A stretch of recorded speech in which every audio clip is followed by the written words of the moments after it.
Matheus Machado, estava com você no bloco anterior e vem trazer mais explicações sobre o grave acidente nesta madrugada na região de Laguna. Boa tarde, Matheus, tudo bem? É isso, Joyce, sempre um prazer estar aqui contigo. Boa tarde para ti, para o Paulo, para toda a audiência do Estúdio Cidade.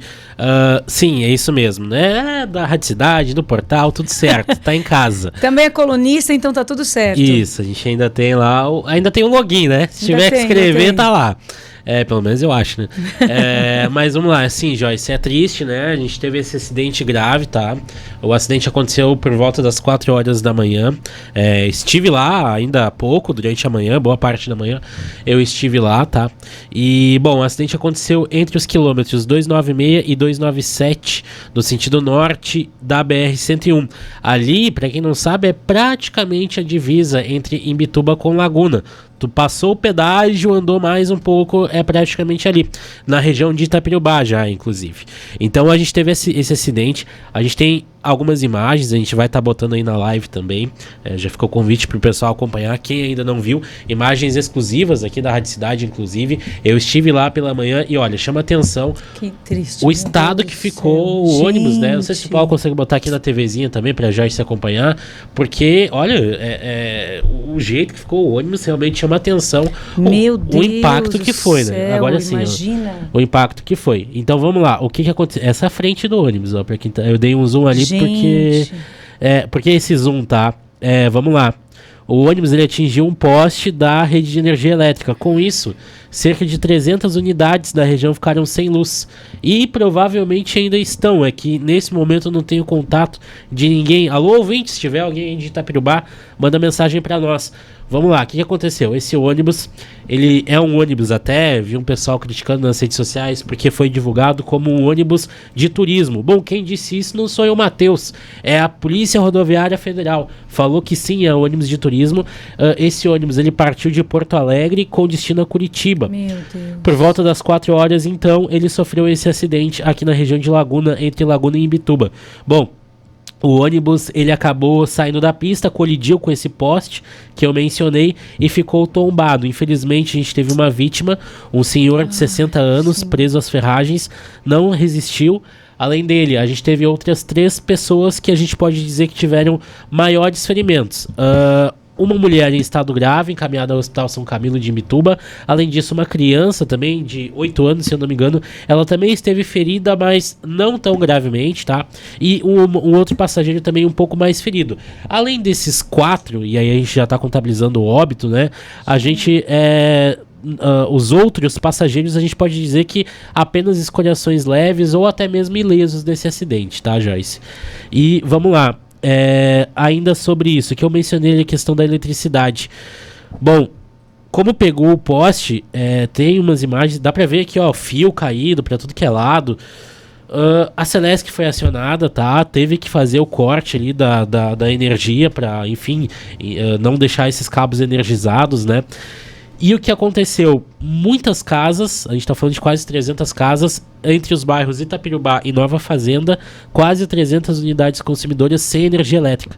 Quando eu cheguei lá hoje de manhã, já tinha essa movimentação de alguns funcionários ligados à questão da rede elétrica. Depois chegou esse caminhão da Celesc, que a gente está vendo na imagem. Muitas e muitas empresas de telefonia móvel e de internet, porque, né, o pessoal foi acordando, viu que estava sem internet, começou a acionar ali as empresas responsáveis.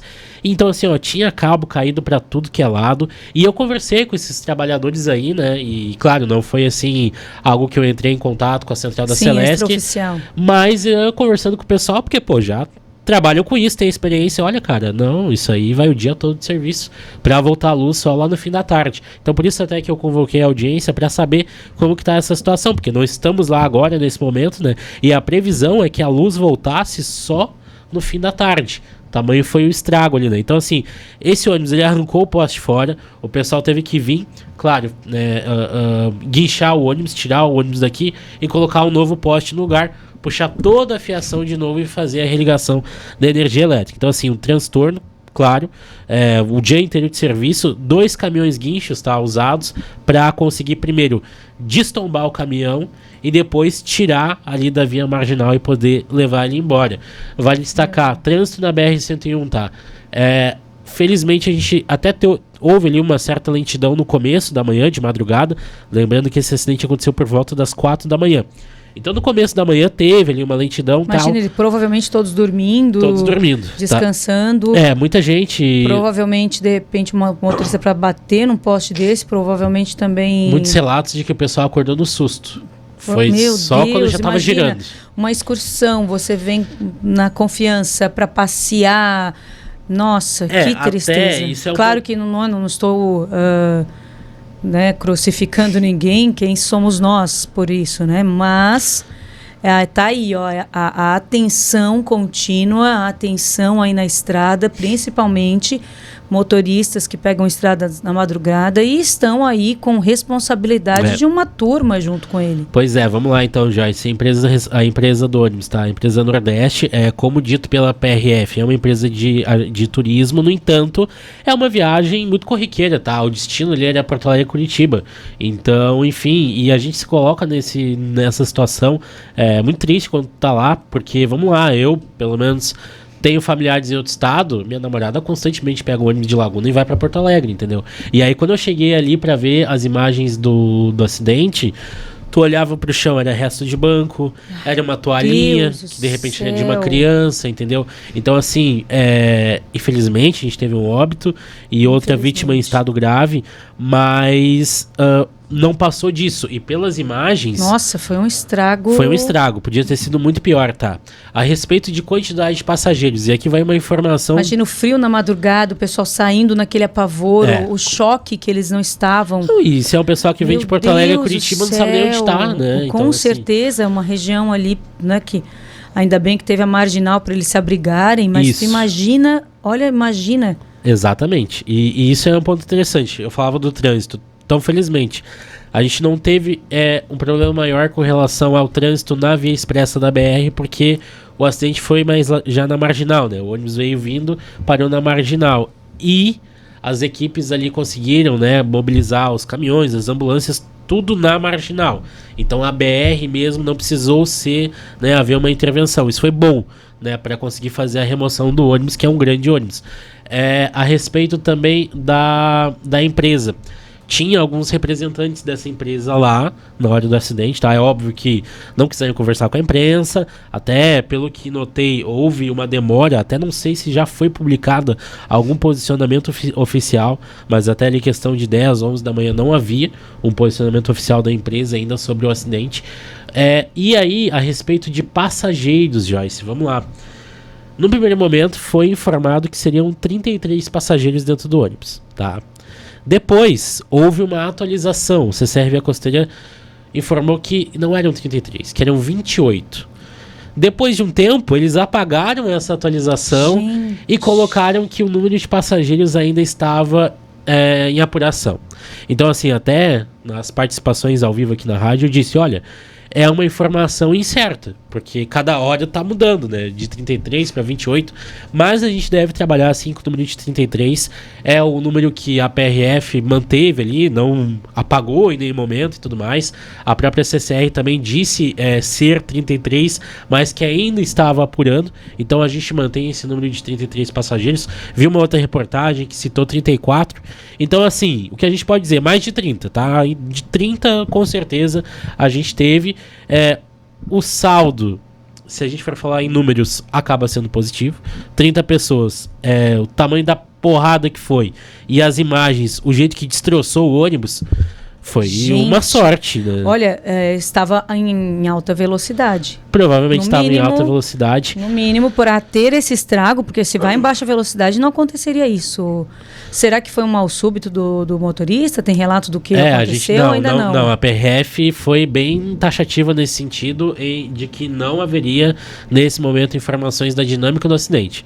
Eles foram bem... Mas está em... Sim, tudo é apurado, né? A empresa deve se posicionar também, né?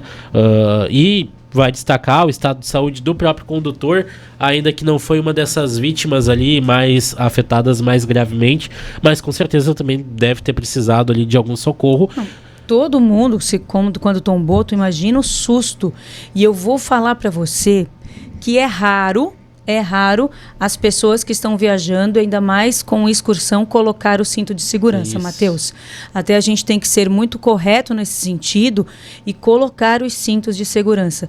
Eu vou falar para você que uma oportunidade, no ano passado, eu estava voltando de Criciúma, pertinho. E o motorista do ônibus onde eu estava no último banco, eu estava bem cansada, fui no último banco e assim, me virei para descansar, eu estava sozinha no banco. Ele passou numa lombada, eu voei, até acho que eu contei aqui, eu bati a minha cabeça no teto, que eu desacordei, fui acordar dentro de uma ambulância a caminho do hospital. Meu Deus. Se eu estivesse com cinto, isso não teria acontecido. Então, eu me coloco também neste número da imprudência, que nós também devemos ter ciência e fazer essa correção. A gente tem que entrar no veículo e colocar o cinto, independente que se estamos no carro ou no ônibus. Então, nós temos que ter essa precaução. Mas é isso, né, Joyce? Vamos lá. Quantas vezes já andamos de carro, um veículo de passeio, e quem tá atrás não bota o cinto? Não bota o cinto. Ah, não, só o motorista. Não é só o motorista, o passageiro, né? Todo mundo tem que botar. Antigamente existia quando colocou essas regras, tinha uma fiscalização maior. Depois que baixaram a guarda não digo baixar a guarda, viu, gente? Não é uma crítica aí, não. Mas como depois as pessoas, né, começaram a dar uma relaxada, vamos dizer assim. Sim. E aí, Joyce, chama atenção, tá? Uma cena muito feia aqui, o ônibus bem destruído mesmo, tá? Muitos populares lá ao redor, tá? Foi de frente para uma entrada de um bairro ali. Então, muita gente veio pra rua, queria saber o que é. O pessoal tava de pijama ainda. Meu Deus, e como que você tava acordado, Matheus? Sim, porque na verdade eu tenho que me preparar para vir aqui pra rádio, e eu sempre já deixo algumas coisas organizadas. Quando eu levantei, já havia a notícia do acidente. Você imediatamente foi ao local? Não, aí primeiro eu tentei apurar com bombeiros, CCR e PRF, que foi um parto para todo mundo responder. Mas a gente entende, porque, vamos lá, um acidente que aconteceu às 4 da manhã, às 6 e pouca já tem um jornalista querendo informação, a primeira providência deles é com relação ao socorro. Depois que os socorristas fornecem as informações. Isso às vezes pode demorar até mais tempo. Mas não demorou muito ali, questão de 7 horas, 7 e pouquinho, já haviam algumas informações oficiais, e aí sim, eu me desloquei ao acidente, afinal não é tão distante ali de onde eu moro, né? E chama atenção, né? Uma cena bem triste, bem pesada, o ônibus assim, quem é acostumado a viajar sente bastante, né? E não muito longe, Joyce, a gente teve um grave acidente aqui do outro lado semana passada. E uma semana depois a gente tem outro. Então, assim, realmente tá complicado. Tá complicado a questão da neblina, sim. Tá complicado. Não vou mencionar esse acidente nem o outro, mas a questão da imprudência sempre esteve complicada. E a gente também tá numa fase delicada. Em uma semana, 2 acidentes muito feios aqui na nossa região. E é uma época agora, essas de férias, de crianças, e muitas famílias vêm com excursão para cá. É verdade. Ou descem ou vêm para o sul. Então, a gente sabe disso, então fica aí nessa reflexão e essa dica que é um dever, aliás, de todo cidadão a cuidar aí do trânsito, e principalmente os motoristas aí que estão cuidando de várias vidas aí na sua responsabilidade. E férias de universidade também, né, Joyce? Olha, imagina, um ônibus que fazia um trajeto Porto Alegre-Curitiba, muita gente devia estar indo para casa ou voltando para casa, acabou de passar uma semana com um familiar e tal. Isso é algo interessante. Eu vi essa crítica na rede social dizendo que não era um ônibus de turismo. É que o trajeto que ele fazia tu vai na rodoviária, compra uma passagem, vai de uma capital a outra. Mas a empresa, né, ela se considera assim. Então eu acho que é por isso que houve esse ruído. Não era uma empresa de turismo, então? Os passageiros que estavam dentro, eles não estavam numa excursão. Só que a PRF coloca a empresa como de um ônibus de turismo, entende? Então não era uma excursão, mas a empresa enfim, de repente presta esse serviço também. Esse é o detalhe e, de fato, acontece essa confusão. E é aquilo que eu até falei mais cedo, né, Joyce? Até essa questão da quantidade de passageiros. Bom, são 3 fontes oficiais dando informação: Corpo de Bombeiros, Polícia Rodoviária e CCR. Não cabe a nós aqui condená-los, né? Com certeza. Mas dá pra ver que houve ali um ruído, né? Um não conversou com o outro porque cada um soltou a sua informação mais ou menos do seu jeito. E a gente, nosso papel aqui é ir juntando tudo para conseguir trazer da forma mais fácil para o ouvinte. Mas fica aí então, cerca de 30 passageiros, uma vítima infelizmente veio a óbito no local, um senhor de 60 anos, uma outra mulher encaminhada em estado grave e felizmente muitos vão carregar apenas o susto mesmo.